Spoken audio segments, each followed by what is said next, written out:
It's the almighty EA Ski. We all have a story to tell and a lesson to learn. This is my story.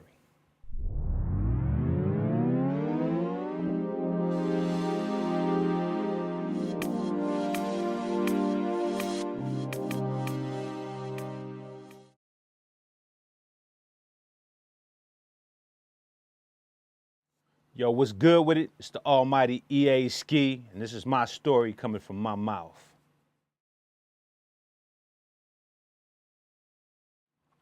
You know, I'm from East Oakland, California, 51 man, and that's what it is.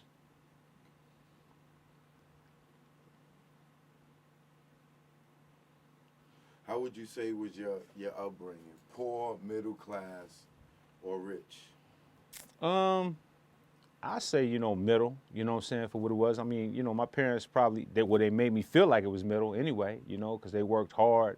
I know that they put a lot of stuff on Railway, I know that they did everything that's possible for me to enjoy being able to do what I do. I never felt like it was a struggle to me, but it probably was a struggle to them, if that makes sense. Right. Yeah.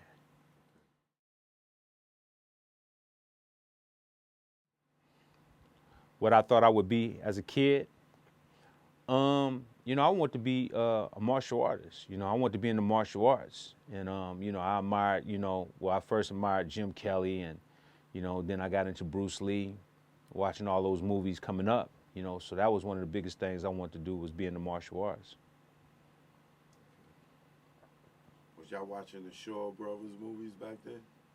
Nah, I wasn't. Oh, okay. I wasn't. You gotta get into them. Yeah, I wasn't watching those. Did you grow up in this single or co-parenting home? Co-parenting. Yeah, Lord blessing, man. Both my parents still together to this day.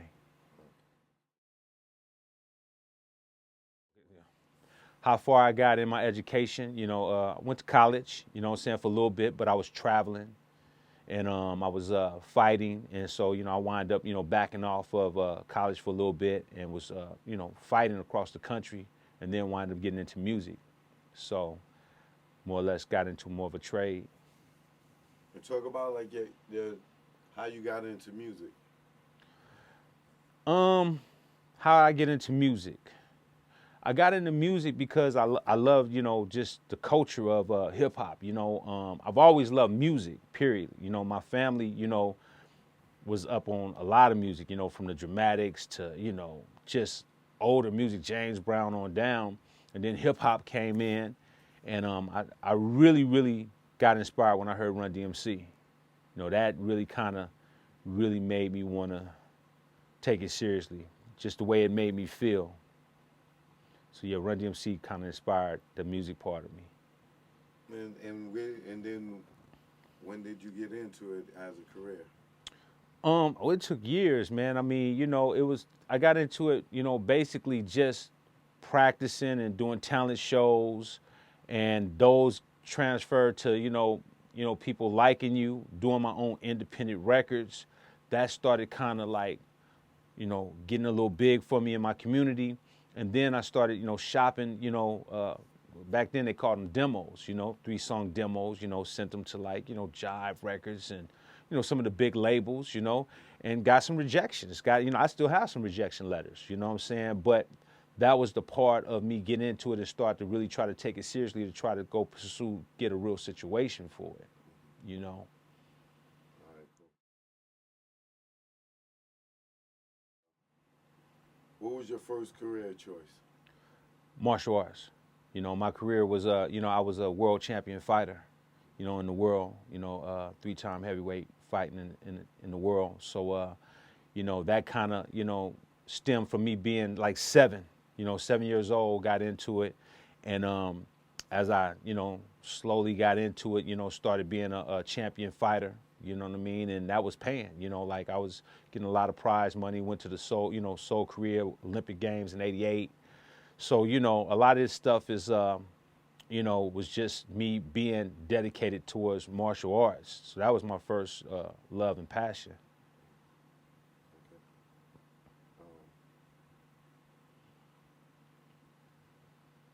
How far did you get in your education? At what age did you feel you became an adult? That's a good question. You know, the age I feel I became an adult was, I want to say, when I was about like 26, 26, because I caught my first major gun case. It was a serious case though at the time because of the whole O.J. Simpson and all the stuff that was going on. And me kind of being big in music now, I became a public name. So, you know, they were trying to, you know, make an example out of entertainers thinking that they were above the law, so to speak. And I think that's where this record, the Blast for I Have To record came from off the Friday soundtrack. You know, I really wrote that, you know, sitting down for a little bit. And that inspired that, you know, why I had this pistol, why I did this, why I did that. And it let me know the repercussions of it too, you know, getting caught up in the system. You know, the system ain't something you want to get caught up in, you know, because you can go in there for something small and it could turn into something huge. So, you know, I think around 26, when I caught that, it made me realize you have to really think and you have to understand, you know, everything that's simple can become something, you know, for real, you know. So I would say 26.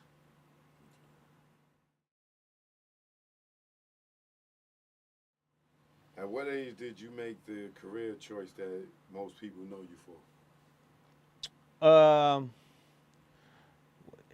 you know, that's a hard question because, you know, a lot of people know me from being a world champion and fighting.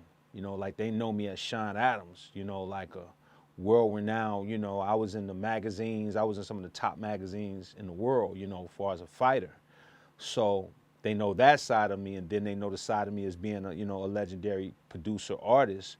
And that transition happened around in like I want to say 91 when I did the first Spice One album. You know, people started like, man, this guy is, you know, he's making some noise. So, you know, so that's kind of a double answer, but you know, that's how it was.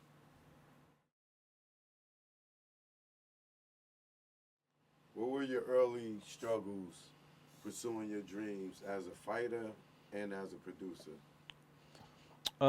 I don't feel like I had struggle as being a fighter because you know I had you know a great you know instructor Sifu Bill Owens. You know, shout out to Sifu Bill Owens and Simo Mary Owens. So they was like my second parents. So I didn't really have a struggle. I mean, I went through the you know the diversity, you know, the perseverance, you know, through that. Um, Music was the only struggle was you know you had to save up money to get in the studio. You know what I mean? It was way more expensive back then than it is now. You know, I mean, studio time was not a joke. The equipment was more, you know, expensive. You know, just talking about one machine was like 3 to 4 grand. So, you know, trying to save up that type of money and piece by piece to try to compete with the cats that was out because, you know, before then you just sounded kind of generic. You know what I mean? So I think that was the biggest struggle is just saving up the money to uh, to try to get a good demo so that people would take you seriously. You know what I mean?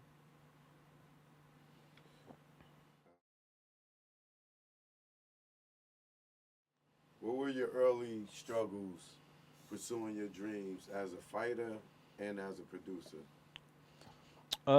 I don't feel like I had struggle as being a fighter because you know I had you know a great you know instructor Sifu Bill Owens. You know, shout out to Sifu Bill Owens and Simo Mary Owens. So they was like my second parents. So I didn't really have a struggle. I mean, I went through the you know the diversity, you know, the perseverance, you know, through that. Um, Music was the only struggle was you know you had to save up money to get in the studio. You know what I mean? It was way more expensive back then than it is now. You know, I mean, studio time was not a joke. The equipment was more, you know, expensive. You know, just talking about one machine was like 3 to 4 grand. So, you know, trying to save up that type of money and piece by piece to try to compete with the cats that was out because, you know, before then you just sounded kind of generic. You know what I mean? So I think that was the biggest struggle is just saving up the money to to try to get a good demo so that people would take you seriously. You know what I mean?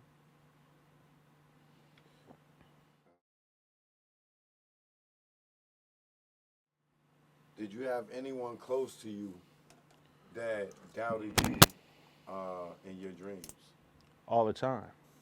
To this day. You know what I mean? Because when you, I've learned from today to and even back then is that people never see your dreams as clear as you see it, and a lot of time people throw their insecurities on you to stop you from your drive, and I think we've all done that. Like even in school, you see somebody that would get straight A's and you would just be like, oh man, what I'm saying, you teacher's pet or whatever, but you kind of mad because you're not getting A's, you know what I mean? So when you driven, I stayed in the studio, man. I didn't go to my senior prom, junior prom. You good? Yeah. I didn't go to my senior prom. I didn't go to my junior prom. I missed out on a lot of stuff that a lot of people wanted to go to. But I made that sacrifice for my career because I was that serious about everything I did. So the sacrifices I made people like, oh man, you tripping, man. You need to come out here and do this. But I was dedicated. So when a lot of people was like, nah, they didn't see that vision. Now they like, man, you said you're gonna do that. So it's just, people gonna knock you, you know what I mean? And they do it to this day. They don't think you can reinvent, they don't think you can do anything. They just always and I get it, but when you ain't inspired, you never gonna see somebody ambition. Who would you say was your biggest supporters in your career? My mom and my dad, you know what I'm saying? My mom and my dad has supported me from day one. They were the type of parents that, they knew that I was driven, they knew that I was ambitious, and they believed in me from day one. They never doubted, even coming from where I come from. East Oakland was, kind of rough, you know what I mean? And they knew that if I stayed positive doing something, whether it was martial arts, whether it was music, that I wasn't just hanging out and just doing any old thing. And they promoted that. They're like, look, if he's focused, this is what he wants, we supporting it. They were my biggest supporters to this day. Period, hands down.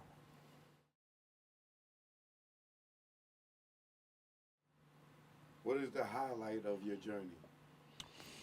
Man, the highlight of it's several of them. It's several of them. I mean, just being able to be around artists that you looked up to and like, man, I'm really in here working with somebody that I admire, that I'm inspired by. I don't idolize anybody, but I'm inspired by cats.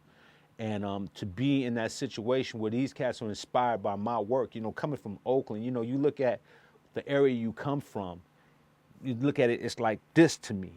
But then to see somebody somewhere else that you feel like is like that, and for them to embrace what you do, that means the world. So that's a highlight to me. That's the biggest highlight, is to know that I put in the work, and it's not just like, it's that crab in a bucket. When you hear, people gonna like because they see what you're doing, but when you get it somewhere else, it's real. It's more authentic because you're not from there. So it's not they don't have no reason to hate. It's like, no, I really like that. They don't have to say they like that. So for them to, that's a highlight to me.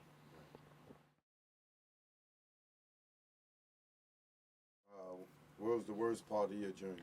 The worst part of my journey is realizing that the industry is not what I thought it was. I thought that, if I had skills, I worked hard. Like I told you, I worked hard. I made great demos. I got signed to labels, several labels.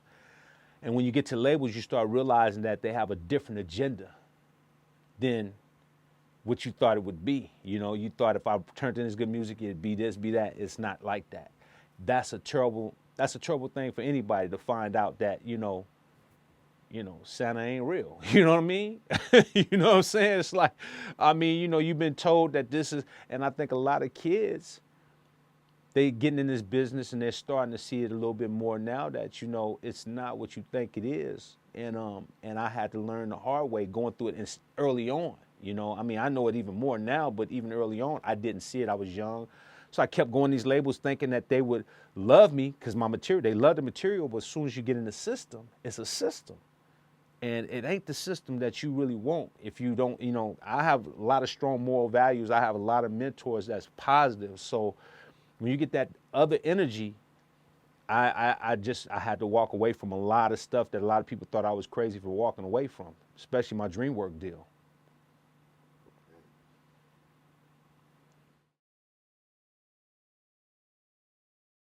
What was your best relationship without naming the person? Relationship like Uh, Females. female relationship. entertain or just anybody, just in general. Yeah. Just man, I've always had great relationships with females in general, and I think because I I have respect for my mom and my grandmother, and I don't have the same mentality that a lot of people might have, far as when they say, you know, oh, fuck this bitch, fuck, you know, that type of. I don't have that mentality. You know, now I know that it can exist, but I've always had a strong relationship with any women that I've dealt with. To this day, I'm friends. Like my girl now, she get mad. You know what I'm saying? She like, man, why are you talking to her? I'm like, man, because she's still my friend. You know what I mean? We good. So I've always had great relationships with anybody any females that I've ever dealt with. Really, to be honest with you. What was your worst relationship? My baby mother. Man, that was terrible, man. It was terrible because I mean, and I don't want to throw her on the bus, but I guess when you're young and you think things a certain way, and just not, she had her way of being raised, I had mine. It's just that clash, but that wasn't the best experience for me. I mean, it's taken a toll to this day with my older kids because when you're trying to co-parent and you have a parent going in one direction and you're trying to go in this direction, and now the kids are misguided, and so now they're playing divide and conquer, trying to get what they want from this parent when it's convenient. And that's a dangerous game when you're trying, because I got both my parents. So I wanted both of my kids to have both their parents, and we co-raise. Even when we're not together, we still raise as a team. And when you can't, that kills your soul. It kills your soul. So it killed my soul. And I'm not gonna lie, it's made me evaluate who I deal with from that point. So that's my worst relationship to me. In business, what was your best relationship? Priority Records, man. Priority Records, Brian Turner. That guy really showed me a lot of love, and he showed me the utmost respect for my talent. He was the only executive that I know that ever took the time to come from being a CEO, multimillionaire CEO, come from his place all the way to my home to come see how I work in my home in Oakland. You know what I mean? Like, that was special to me because I knew that it was sincere and it was just all organic because he really believed in me. Now, I'm not saying that his business don't go on, but I'm saying that was the best relationship. I was able to do stuff. He gave me the creative control to do things. He was the one that begged me to be on the Friday soundtrack, which I could have easily missed. But he was like, you got to be on that. That soundtrack alone changed my life because he wanted me on there. I mean, that speaks for itself right there. What was your worst business relationship? I got a lot of those, man. But I'll say the worst one would have to be DreamWorks. DreamWorks Records, you thinking dealing with a company that's billionaires. You're talking about David Katzenberg, Steven Spielberg, David Geffen. You're talking about powerhouse. You know what I mean? These are three power. And to be with a company that just was really not taking care of the artists the way they want. You know what I'm saying? You would never, get nothing done. They had their own little agenda. A lot of people suffered being over there, and I was one of them. I had to wind up, filing a lawsuit and, and settling it. And it was just a terrible situation to be in, man, when you look up to some of these guys that you think have no reason to not do it right. There's no reason when you're in these positions and you have all of this power, so to speak, from my eyes, to get in there and it seemed like, man, you really being cheap with me. You know what I mean? You really trying to take me in some other direction. So, DreamWorks was really, a bad situation for me.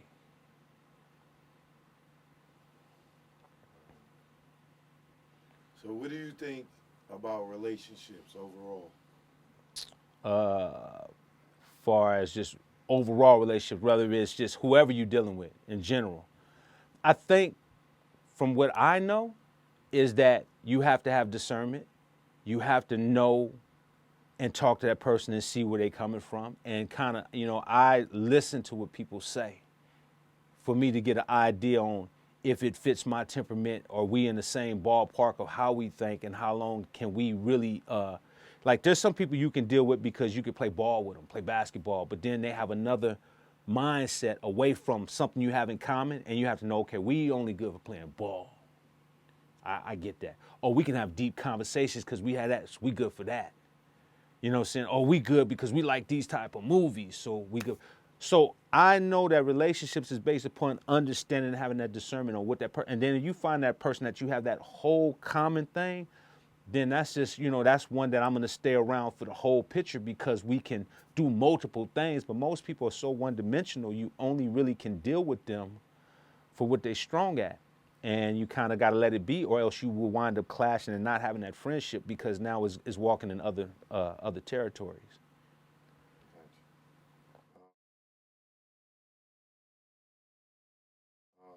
If you could go back and do it all over again, what would you go back and change? If I had to go back and do it all over again, I would have stayed independent and I would have did what I did for Master P. Did the distribution in. I helped facilitate his deal at Priority because I was signed to Priority in '94. And once I got there and I saw that they was giving distribution money on the distribution end and you still could control your master, I'm like, damn it. you know. But I gave him the game and said, look, you do that. You know what I'm saying? Don't come sign directly because you have more control and you control your masters.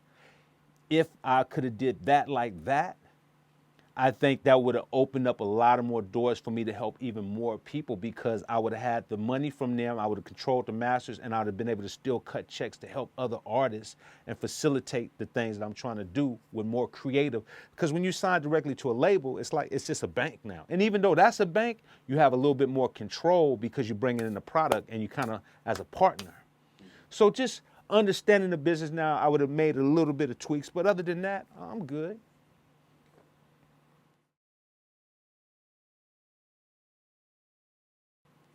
There's someone somewhere watching this right now, and they just getting on the highway on the same journey you are, whether it's a fighter or a producer, and you 10,000 miles away, and you done seen all the potholes in the road. What's some of the main potholes you could tell them to look out for? The main potholes is don't be deceived because people will tell you stuff. And if you don't do your own homework and investigating, you can get misled because a lot of people look at us as puppets, you know what I'm saying? Like, because they prey on the young, that's what I know. You don't know, so you trust and you put that trust in, and that's fine. But you still can trust somebody, but you still have to go and do your own homework away from it. And I think that's what I would tell anybody. That is the key to keeping not only your sanity, but making sure that you have to micromanage your life. You can't just walk in and just let people tell you something and you don't do a little research on it to make sure that it can check out.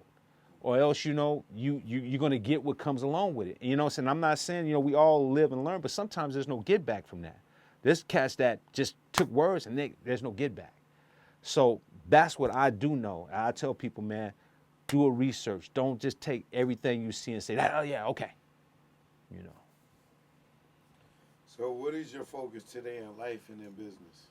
Man, my focus, man, is on God. That's a priority for me because I think that we've gotten away from the spirituality, just period. And I think a lot of the stuff that's going on is because we've gotten away from that. We don't pray no more. And I'm not telling nobody that, saying and you're the best person because I'm just saying we have to get focused. We have to get back to the spirituality so we can contain ourselves from just running crazy and not making, crazy emotional decisions, myself included. When I get up, I'm praying. So my focus is God, my purpose, because I am a public figure, I can be able to tell you some truth, just like I'm doing with you, tell you some truthfulness. And I hope as the messenger, you receive it. And that's it. After that point, I was being truthful. I was being honest with you on my journey. And I got to keep on trying to get as many people as I can so they can stay clear because a lot of people are messed up in the mind and I see it every day. I mean, people have called me literally every day telling me how frustrated they were with the stuff that's going on. But I said, man, do you pray, man? Nah, man, I just got so much. Okay, well, maybe, try, praying, I told people even on my post today, I told them, hey man, why don't you fast? Just do a fast. And it's not for losing weight or nothing, that just do a fast, you know what I'm saying? So it can help you get your mind in the right direction. So that's my purpose, man. And of course, making great music. I mean, along with that is all a part, because I make God first, and then I'm on a mission to make sure that these words cut through. You know, the stuff I'm speaking on, the stuff that I'm talking about. Now I'm being able to, because a lot of the narratives are getting changed. Yeah, as hip hop is getting older, people are not hearing the truth now. There's so many people that's changing the history books. So me being in it, you know, I feel like I have a purpose to let people know, no, that's not completely true, you know? And it's up to you now to, you know, and my credibility is pretty good because I don't just make records. I don't throw out a lot of records. So when I do throw out records, people know it's going to be of purpose, and they know it's going to be very truthful because I'm an artist and producer. So I can stay behind the board. But when I come in front, they know I got something to say. All right, cool.